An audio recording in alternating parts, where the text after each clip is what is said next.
નમસ્તે વિદ્યાર્થીની મિત્રો, આજે આપણે ધોરણ 10 સામાજિક વિજ્ઞાન વિષય અંતર્ગત ભારતના વારસા વિશે કેટલાક મહત્વના મુદ્દાઓની ચર્ચા કરીશું. તો આવો શીખીએ પ્રકરણ 1 ભારતનો વારસો. કુલ પુરાણો 18 છે.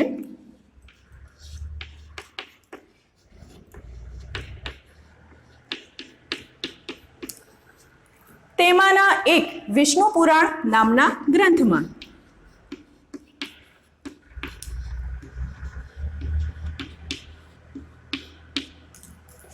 આપણા ભારત દેશ વિશે ચર્ચા કરવામાં આવી છે, તેનો ઉલ્લેખ કરવામાં આવ્યો છે. વિષ્ણુ પુરાણમાં દર્શાવેલા એક શ્લોક મુજબ ઉત્તરે યસ્ત સમુદ્રેશ્યમ હિમાલય ચૈવ દક્ષિણમ વર્ષ તદા ભારત નામ ભારતી યત્ર સંતતિ. અર્થાત તેનો મતલબ છે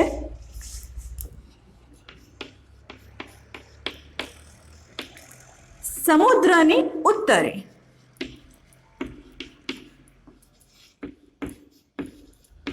અને હિમાલયની દક્ષિણે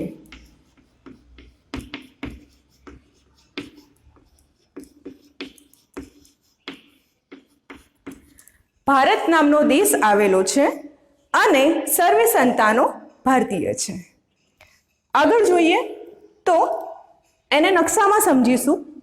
નકશામાં વિદ્યાર્થી મિત્રો એક વાત હંમેશા યાદ રાખો કે તમે જ્યારે નકશાની સામે ઊભા હો ત્યારે તમારો જમણો હાથ એટલે નકશાની પૂર્વ દિશા સમજવી અને તમારો ડાબો હાથ એ નકશાની પશ્ચિમ દિશા સમજવી. તો અહીંયા નકશામાં મારા જમણા હાથે પૂર્વ દિશા આવશે અને અહીંયા આવશે પશ્ચિમ દિશા. ઉપર ઉત્તર અને નીચે દક્ષિણ. રાઈટ. હવે જુઓ નકશામાં તમને અહીંયાથી દેખાશે કે આસમાની રંગ છે.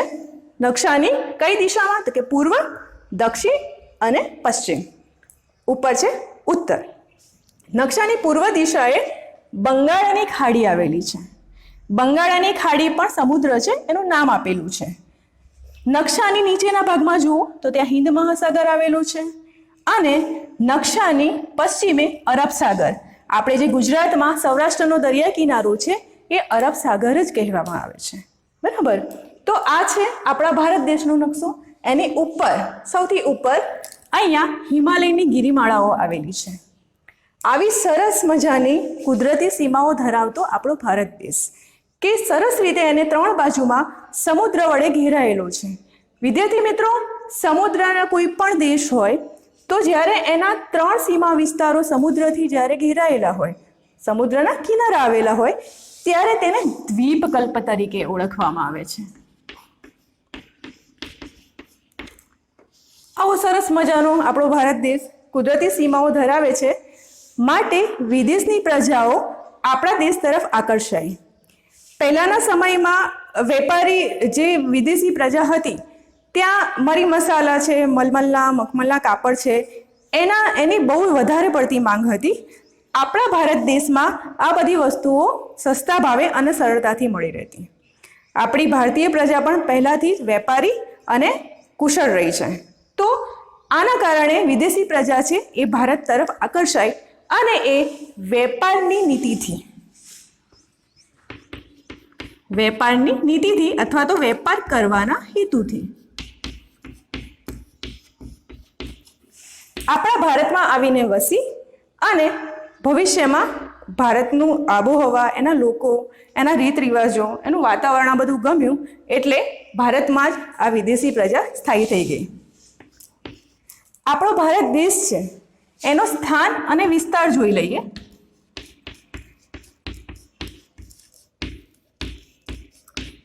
તો ભારત દેશ વિસ્તારની દ્રષ્ટિએ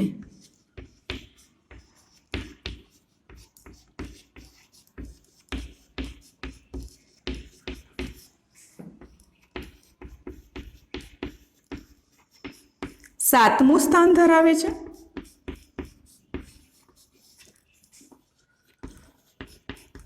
અને જનસંખ્યા એટલે કે વસ્તી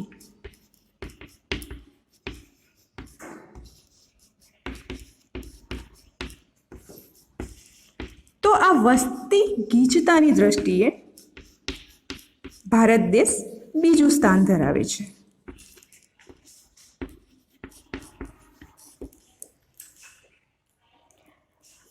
ભારત દેશમાં એને બીજા કયા નામોથી ઓળખાવવામાં આવે છે? તો જંબુદ્વીપ, આર્યવ્રત,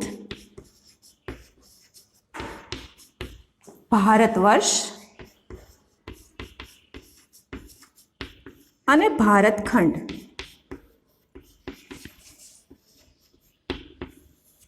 આ નામોથી પહેલાના જમાનામાં ભારત દેશનું ગુણગાન ગાવામાં આવતા હતા. તમે રામાયણ સાંભળી હશે ને? તો રામાયણમાં જ્યારે લવકુશ કથા કરે છે, એ કથાના પ્રારંભે એ આ તમામ શબ્દોનો ઉચ્ચાર કરે છે. એના મુજબ એ બોલે છે, ભારત વર્ષે જંબુદ્વીપે આર્યવ્રતે भारत खंडे एक नगरी है विख्यात अयोध्या नाम की यही जन्मभूमि है परम पूज्य श्री राम की. ક્યારેક ધ્યાન દઈને સાંભળજો. તો જ્યારે કથાના શુભ કાર્યના પ્રારંભે આપણા ભારત દેશને આ શબ્દોથી ઉલ્લેખવામાં આવતા હતા. આટલો સરસ આપણો ભારત દેશ છે. હવે ભારત દેશમાં જ્યારે વિદેશી પ્રજાઓનું આગમન થયું ત્યારે શરૂઆતની નીતિ હતી એમની વેપાર કરવાની. આ વેપાર કરવાના હેતુની સાથે એ લોકો ભારતમાં આવ્યા અને આદાન પ્રદાન થયું સંસ્કૃતિનું. સારા સારા એમના પાસા હતા એ આપણે સ્વીકાર્યા અને અમુક આપણા સારા પાસાઓ હતા એમણે અનુસરણ એ લોકોએ કર્યું. વિદ્યાર્થી મિત્રો, જ્યારે પહેલાંના સમયમાં બાળક જ્યારે નાનો હોય ને ત્યારે એ બોલતો એની માતાને કે હું ભવિષ્યમાં મમ્મી મોટો થઈશ અને મોટો થઈને ભારત દેશમાં વેપાર કરવા માટે જઈશ. અત્યારે ઊંધું થઈ ગયું છે કે અત્યારે બાળક મોટું થાય છે અને એ કહે છે મમ્મી હું મોટો થઈને ફોરેન ને અમેરિકાએ જઈશ અને ત્યાં જઈને ખૂબ પૈસા કમાઈશ. તો ધીમે ધીમે આપણે આપણી ભારતીય વારસાને, ભારતીય સંસ્કૃતિને એને ઓળખવાનું જરૂર છે. એને ઓળખતા ઓછા થયા છે અને આપણી સંસ્કૃતિને વિસરતા ગયા છે. તો આપણે આપણા ભારત દેશને, આપણા ભારતના વારસાને ઓળખવાનો જ રહ્યો.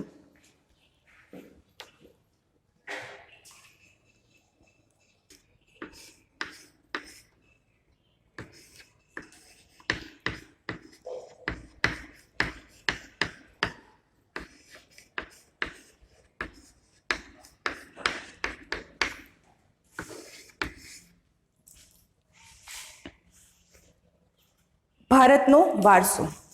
તો સૌ પ્રથમ તો આપણે વારસા વિશે સમજીએ કે વારસો શબ્દ સાંભળીને તમારા મનમાં કયો વિચાર આવે? પ્રથમ કે વારસો એટલે આપણા દાદાઓ, પરદાદાઓ કે આપણા પિતાશ્રી તરફથી મળેલી અમૂલ્ય ભેટો કે મિલકત.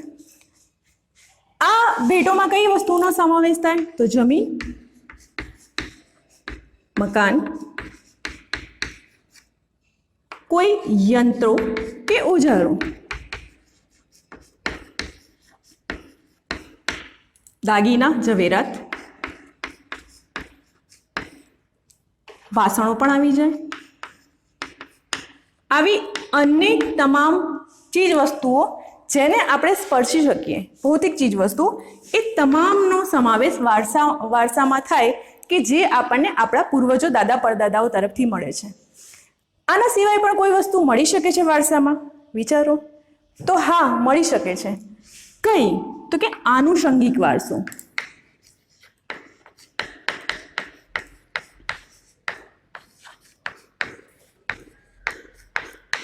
આનુષંગિક વારસો એટલે શું? તો તમે ક્યારેય સાંભળ્યું છે કે અસલ તું તારા મમ્મી જેવી દેખાય છે, તારી આંખો છે એ તારા પપ્પા જેવી છે. જ્યારે નાનું બાળક જન્મે ને ત્યારે આપણે એને હાથમાં લઈએ અથવા તો કોઈ બીજું કોઈ વ્યક્તિ એ તરત કહેશે કે એની આંખો તદ્દન એના મમ્મી જેવી થઈ છે, એનું નાક એના પપ્પા જેવું થયું છે. તો શું છે? તો તમને વારસામાં તમારા માતા પિતા તરફથી, તમારા દાદા પરદાદાઓ તરફથી રંગ, દેખાવ, કદ, આકાર મળે છે. બરાબર? આના સિવાય પણ ક્યારેક કોઈ કલા પણ આપણને એ વારસામાં મળે છે. ભાષા એ પણ વારસામાં મળે છે. આજે હું તમારી સામે ગુજરાતીમાં વાત કરી રહી છું, તમે પણ ગુજરાતીમાં સમજો છો. આપણે ગુજરાતી ભાષા કંઈ શીખવી પડે નથી. શા માટે? કારણ કે આપણા ઘરમાં ગુજરાતી ભાષા બોલાતી, એવી રીતે કોઈ મહારાષ્ટ્રીયન બાળક હોય તો એને મરાઠી ભાષા શીખવા નથી જવું પડતું, એ ઘરમાંથી જ એ વસ્તુને શીખે છે. એટલે આ પણ ભાષા પણ આપણને વારસામાં મળે છે. આના સિવાય કલા, તમે સાંભળ્યું હશે કે કલામાં જો પેઢીમાં ગાયકો હોય કે સારું એવું ગાતા હોય, કોઈ તબલા વાદન કરતું હોય, તો ભવિષ્યમાં પણ એનો વંશજ હોય છે એ સારી રીતે ગાઈ શકે છે. એ કંઠ એને એના વારસામાં મળ્યો હોય છે. સેમ આજે આપણો વારસો છે એવો જ અદ્ભુત વારસો આપણને ભારત દેશે આપ્યો છે.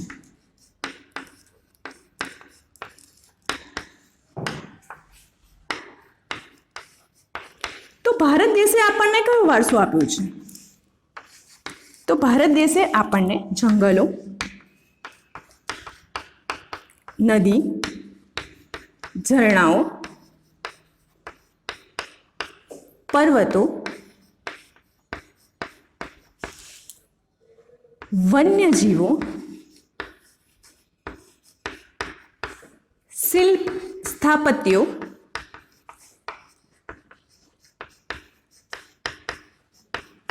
ઇમારતો,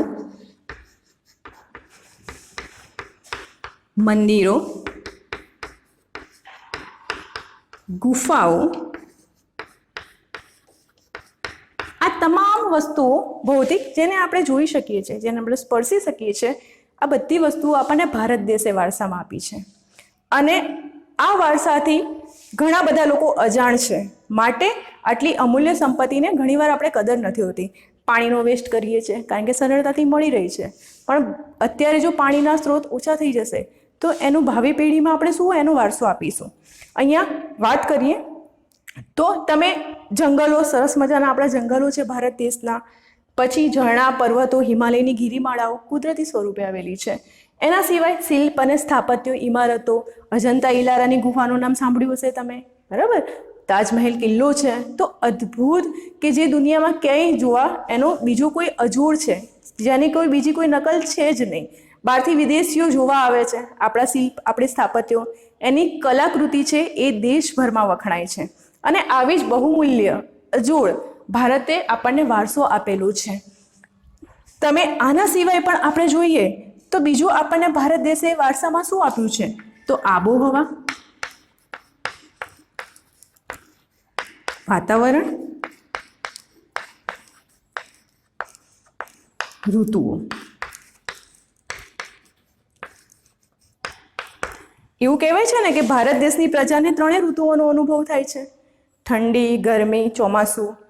આનું એક હું તાજું ઉદાહરણ બતાવું તો હમણાં કોરોનાનો સમય ચાલી રહ્યો છે, કોરોના મહામારી ચાલી રહી છે.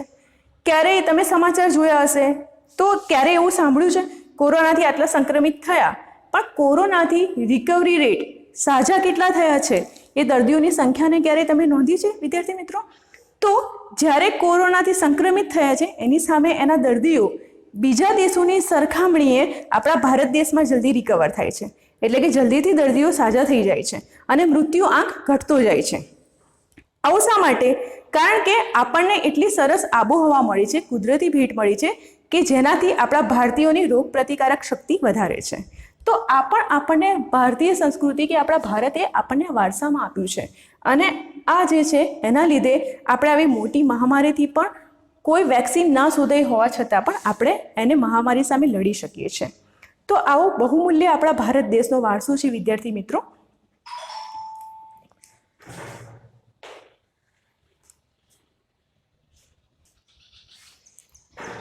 આપણા પાઠ્યપુસ્તકમાં પ્રથમ પેજે આપણું પ્રતિજ્ઞાપત્ર આપેલું છે અને એ પ્રતિજ્ઞાપત્રમાં લખ્યું છે કે હું મારા દેશને ચાહું છું અને તેના સમૃદ્ધ અને વૈવિધ્યપૂર્ણ વારસાનો મને ગર્વ છે. અને ગર્વ હોવો જ જોઈએ, કારણ કે આપણા ભારત દેશે આપણને સરસ કુદરતી વાતાવરણો, ઇમારતો, આ બધું એટલું અજોડ આપ્યું છે કે તે આપણી બહુમૂલ્ય સંપત્તિ છે. એનું નુકસાન ના કરવું જોઈએ, આપણું એને જતન કરવાની, એને સાચવવાની એ આપણી નૈતિક ફરજમાં આવે છે. કારણ કે આ એક અદ્ભુત ખજાનો છે. આના સિવાય પણ સોનાની ખાણો છે, હીરાની, કોલસાની. તો આ બધી ખાણો એ આપણા ભારત દેશને કુદરતી રીતે મળેલી છે અને એના કારણે આપણા ભારત દેશનો આર્થિક વિકાસ પણ શક્ય બન્યો છે. તો આ બધી વિદ્યાર્થી મિત્રો આપણા માટે બહુમૂલ્ય સંપત્તિ છે. અને વારસામાં જે દાદા પૂર્વજો તરફથી કે આપણને જે મળેલી ભેટ સોગાતો છે, તો આ પણ આપણને આપણા ભારત દેશ મળેલી અમૂલ્ય ભેટ સોગાતો છે. હવે સમજીએ આપણી ભારતીય સંસ્કૃતિને.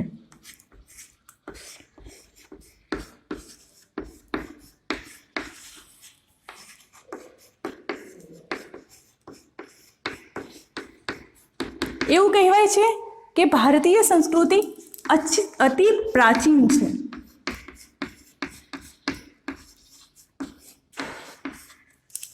વિદ્યાર્થીની મિત્રો, આવી કેટલી સંસ્કૃતિઓ છે જે ઉદ્ભવ પામી અને કાળક્રમે એ સમાપ્ત પણ થઈ ગઈ.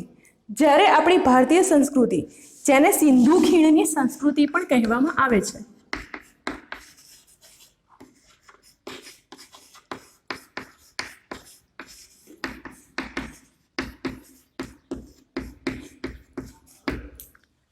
સૌ પ્રથમ તો હું તમને સંસ્કૃતિ શબ્દ સમજાવી દઉં કે સંસ્કૃતિ એટલે શું. તો સંસ્કૃતિ એટલે જીવન જીવવાની રીત,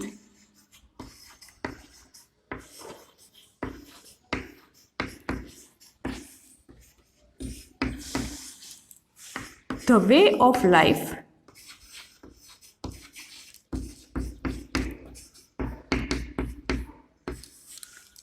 માનવ મનનું ખેડાણ,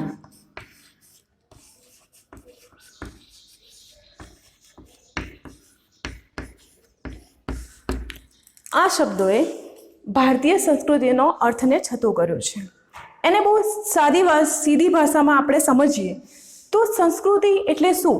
તો આપણે જે જીવન જીવીએ છીએ, આપણી જીવન જીવવાની રીત છે,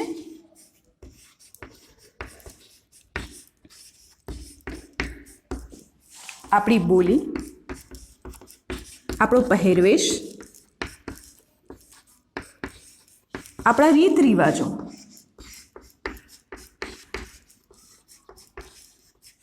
ધાર્મિક પરંપરાઓ,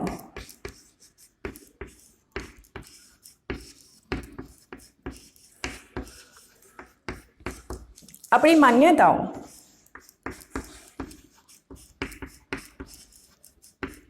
તહેવારો,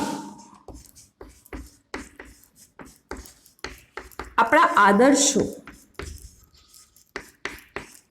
મૂલ્યો અને ટેવો, આ તમામના સરવાળાને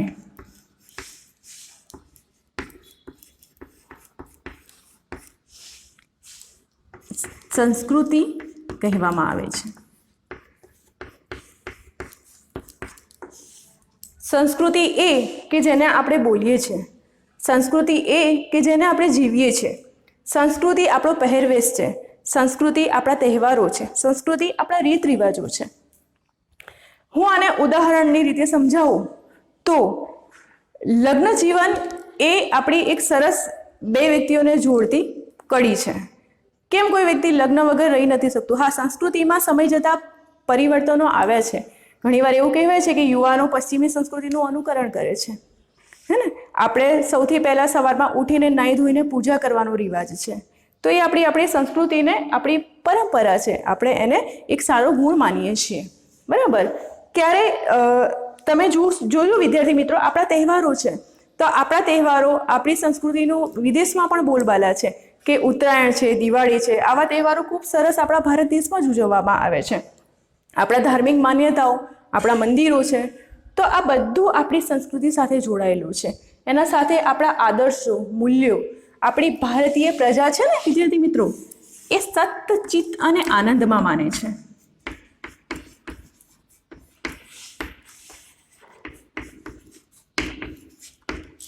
પહેલાથી જ આપણી ભારતીય પ્રજા છે એ સહિષ્ણુતાવાળી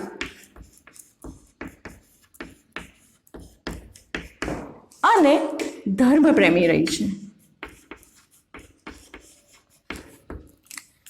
એ દરેક વ્યક્તિને ભારતમાં જે આવે છે એને કહે છે કે અહીંયા આવો, અહીંયા વસો, આનંદથી જીવો અને જીવવા દો. તો આ આપણી પરંપરા સાથે સ્વીકારેલી છે કે શાંતિથી સૌ રહો અને શાંતિથી રહો, બરાબર, સંપીને. હવે ભારત દેશમાં બીજા પણ આદર્શો છે, જેમ કે આપણા ગાંધીજી છે. એમણે અહિંસા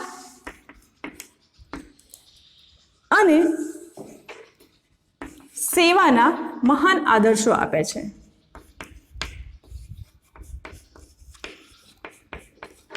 અહિંસા પરમો ધર્મ, બરાબર. તો ગાંધીજીએ સરસ અહિંસાના આપણને આદર્શો આપ્યા છે.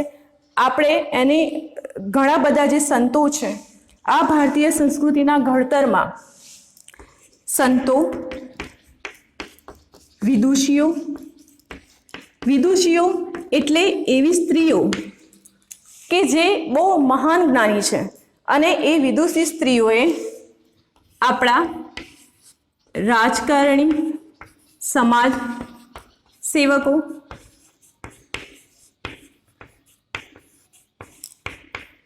શિક્ષકો, વ્યવસાયકારો,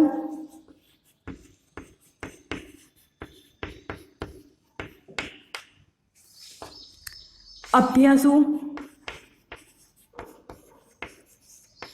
ચિંતકો, આવા ઘણા બધા લોકો છે કે જેમણે પોતાના મહાન વિચારો, પોતાના આદર્શો, પોતાની કળાઓ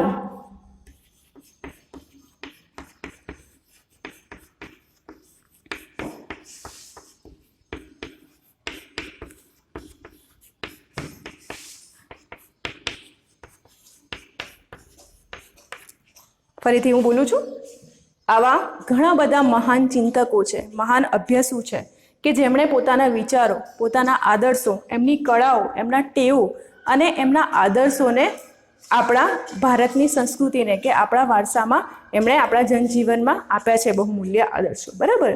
તો આના બધાના લીધે આપણી ભારતીય સંસ્કૃતિ છે એ વિકાસ પામી છે અને એ વિકાસના લીધે આપણો ભારત દેશ પણ વિકાસ પામ્યો છે. એમણે આપણે બહુમૂલ્ય સંસ્કૃતિનું જતન કરવાનું શીખ્યું છે. સાથે સાથે કેટલાક એવા અભ્યાસુ જેમ કે વૈજ્ઞાનિકો છે તો એમણે ઘણા સારા સંશોધનો કરીને આપણે ભારતના વારસામાં આપણને આપ્યા છે અને એનું જતન કરવું ઘણું જરૂરી છે.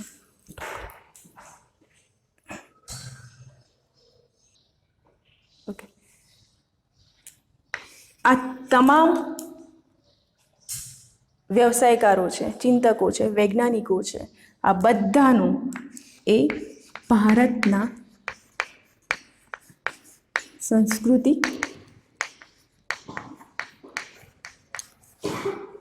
ના ઘડતર અને નિર્માણમાં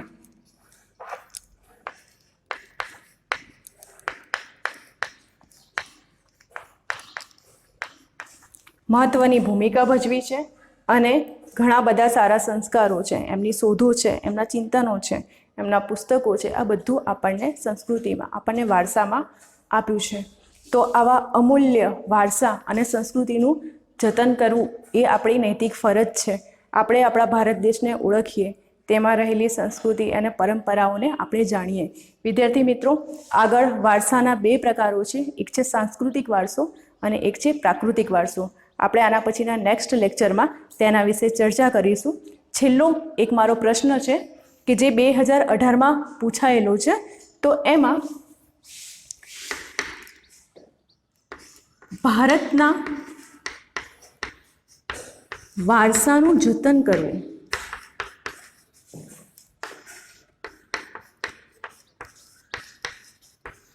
એ આપણી નૈતિક ફરજ છે.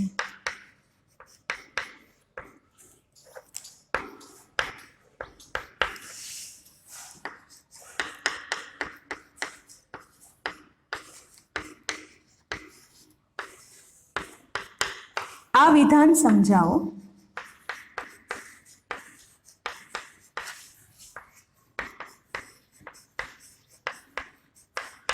વિદ્યાર્થીની મિત્રો, 2 માર્કનો પ્રશ્ન પૂછાય છે, બોર્ડની પરીક્ષામાં પૂછાઈ ચૂકેલો છે વર્ષ 2018માં. તો હું ઈચ્છીશ કે તમે આનો મૌલિકતાથી જવાબ આપો અને આને ભારતના વારસાને સમજો. નમસ્તે.